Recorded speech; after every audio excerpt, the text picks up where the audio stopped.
Stephen Kalonzo Musyoka, the Wiper Party leader, has either changed his political advisors and handlers, or he has decided to change tact, change his strategy and whole approach to politics.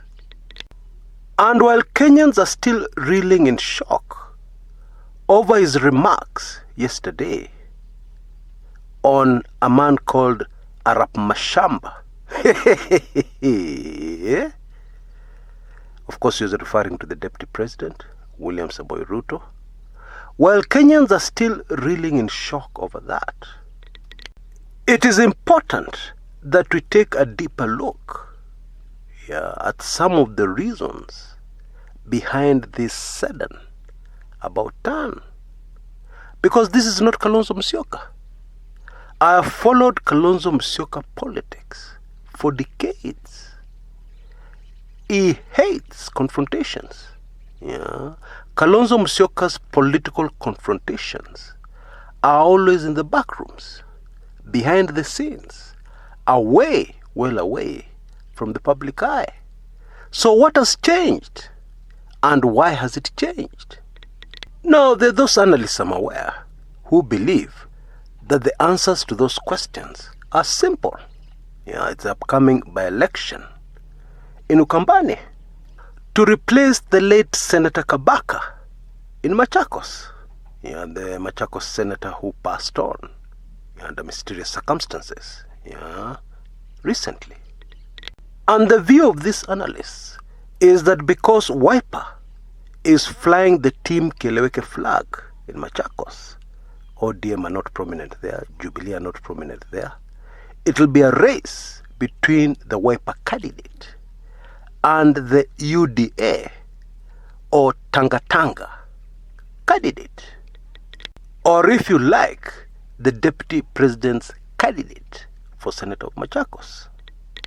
And according to these analysts, in preparation for this showdown, Kalonzo Musyoka has no other option but to start showing political balls, if I can put it like that. Well, I don't agree. This change of style, this change of approach by Kalonzo actually started last year. Yes, I know many of you are not aware. And I'm going to give you conclusive evidence why I'm saying that. Now, listen to this brief audio clip of Kalonzo speaking in Taita Taveta County. And then I'll be back shortly. It is very explosive. Let me just prepare you. I'll be back shortly. Kuna watu ambao wako na mashamba definitely makubwa mengine ambayo the renewal dates zake ilipita. It is important hiyo kifanyika, Wataita na Wataveta wahusishwe. This is very important. Kaelewa hizo, even before you renew. Yes. Najua my friend Criticos aliuzia Ruto maelfu na maelfu ya ekari. Ipata mzee mwingine kule Vipingo jana, ambia Deputy President alikuja kunilazimisha nimuuzie 100 acres. Na ni mzee anaumwa. Ai Jimmy, wengine wana appetite ya ardhi ya ajabu. Maajabu haya. I can't understand it. So, and these are challenges ambazo mkiwapatia wengine uongozi mtajua. And they come with a lot of money. Others are cleaning this money. Mtu pengine amefanya anataka kununua ardhi pale. Lakini hao tuongei. Tumekuja kiwaipa hapa, tuwajulisheni, we need to sanitize the whole country. Yes. Sanitize the whole country. Ndio kila mwananchi wa Kenya, Mtaita, Mtaveta, Mkamba, nani apate haki yake chini ya katiba.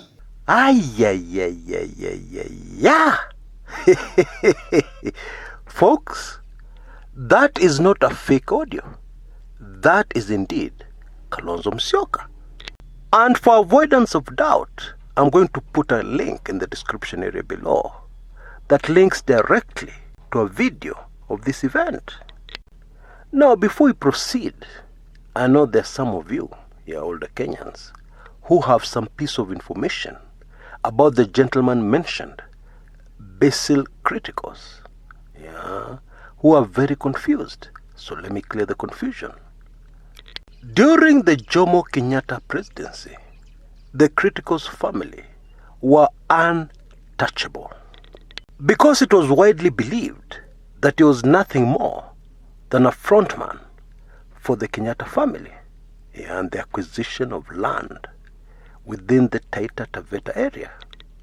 And so I'm sure many of you, older Kenyans, are thinking at the back of your mind that this land Kalonzo Musyoka talked about in the clip that I've just played was actually Kenyatta land, belonging to the Kenyatta family. Actually not true. You see, the Criticos family were very smart. They promoted the image of being frontmen for the Kenyatta family, and thus became untouchable. People feared nobody would dare interfere with their land, although they're not indigenous Kenyans. The reality is that although the family assisted the Kenyatta family in acquiring large tracts of land, they also acquired large tracts of land for themselves. And it is most probably some of this land that was sold to the deputy president, according to Kalonzo Musyoka. Back to where we were. So why did Kalonzo Musyoka decide last year to change his approach? The answer is very simple. Kalonzo Musyoka wants to be president. And he's not going to be president by playing his politics, same old, same old. No.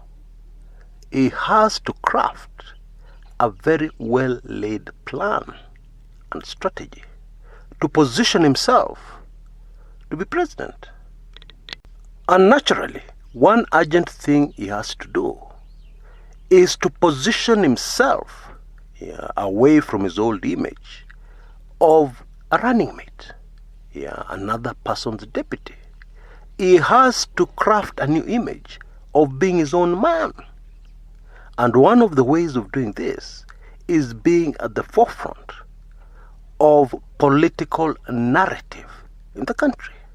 Pure and simple. He has to make an effort to hit the headlines.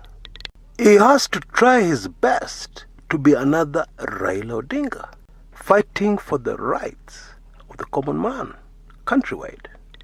As much as possible, he must change into a populist leader.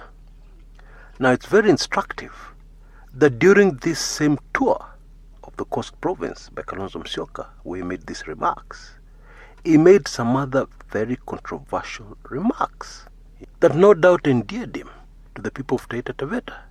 You see, there's a very large population of the Akamba nation within Taita Taveta. So much so that we have had members of parliament from the area who hail from the Kamba nation in the past. And so Kalonzo told the Taita Taveta people that he was not going to sponsor a Kamba candidate for governor of Taita Taveta. Never ever. No doubt this came as a huge relief to locals. Because the Wiper party, is quite strong in Taita Taveta. Now that we know what Kalonzo Musyoka is up to, let us get into the meat of this analysis. Oh yes, his remarks about the deputy president.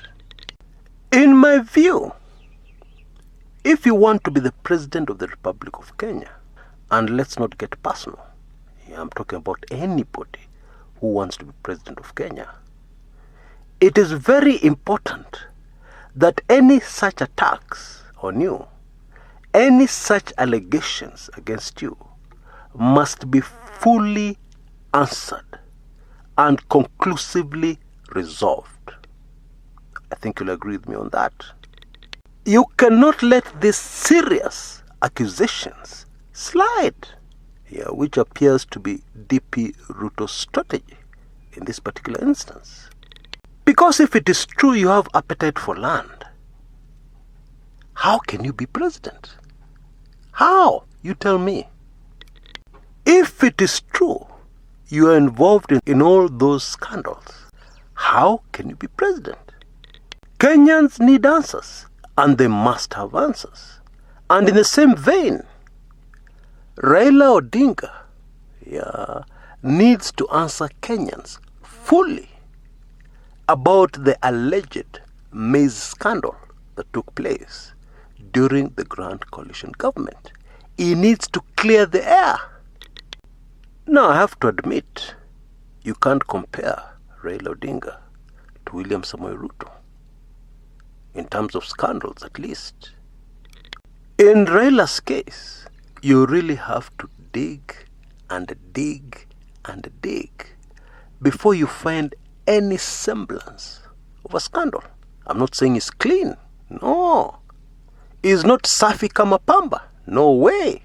We know how politicians behave. But in his case, it is difficult to find these scandals to accuse him with. But in the case of William Samoei Ruto, I know there are many Team Tanga people listening in. And I'm not being unfair to your man. I don't hate your man. Let us stick to the issues. In his case, he has way too many allegations leveled at him. And since the allegations, he needs to urgently clear the air and show us how innocent he is. Otherwise, a presidential bid? No. There's no way that can work. Maybe in the past, but now, Kenyans are tired. Punda imechoka. We need to follow the Constitution to the letter. Kalonzo Musyoka talks about a lifestyle audit for WSR, William Samoei Ruto. And the same lifestyle audit should be applied to anybody else who wants to be our president. Anybody else who wants to be our president. Now, to Team Tanga supporters who say that I hate their man, it's personal, which is not true. But I just need to ask them a very simple question. Let's leave out the emotions for a minute and answer my very simple question. Can Deputy President William Ruto pass a lifestyle audit? Simple question. Give me a simple answer. Can he? And I will ask Musalia Mudavadi and Raila Odinga supporters the same question. Can Raila Odinga pass a lifestyle audit? Can Musalia Mudavadi pass a lifestyle audit? I'm not going to answer those questions. Just answer those questions for yourselves. If the answer is no, then those individuals have no reason to vie for the presidency. Pure and simple. No feelings, no hatred for anybody. It's not personal. It is just the reality. Now, before I go, something important. People who own large tracts of land, huge landowners, need to start getting very worried because of developments on the international stage, and especially in the United States. They need to urgently find out details about something called Nesara and Kesara, which, if implemented, will result in a mind-boggling global reset. Information on this at the moment is very scanty, but I can tell you it'll affect people who own large tracts of land. Now, I've put 2 links below in the description area. One describing in detail what I'm talking about, and the other is the latest update on what is happening in the United States. Make sure you catch both. Now, usiwache popcorn. Make sure you take in these videos with plenty of popcorn. Now, I know not all of you have agreed with everything I've said. Yeah, but still, I would appreciate a like on this video. And if you're yet to be a subscriber, please subscribe. Until next time, this is Chris Kumekucha.